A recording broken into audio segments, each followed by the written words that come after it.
It's PMI, so pretty much just familiarization with the M4 service weapon, which we're going to use to qual here at camp. Basically, the gist of it, long story short, we have people from Charlie and Delta Company with a variation of familiarity and with skill with the M4.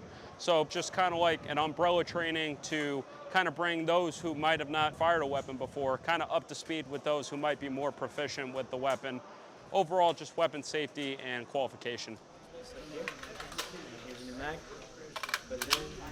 I've only shot once in my life, so I'm not really familiar with the M4 or any guns in general. So just walking through everything slowly, especially going through like how to reload and unload a mag and your safety checks and functions checks and just disassembling and reassembling the weapon.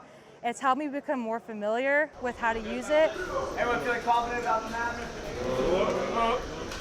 I've talked to like a bunch of people that have more experience than I have here, which has helped me learn different ways people do the qual. And here, honestly, it's helped me become more familiar with like what works with me.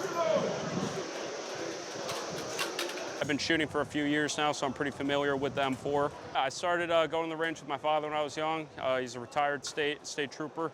So it was just kind of something I always bonded with. Knew I wanted to go into the state police and the military when I was young. So I always found it was very important to get familiar with the principles and the foundations of handling a firearm. And you know, my love for it just grew ever since, and now I do it in the Army. You can never learn too much, especially when it comes to the safety and the foundations and the principles of a firearm.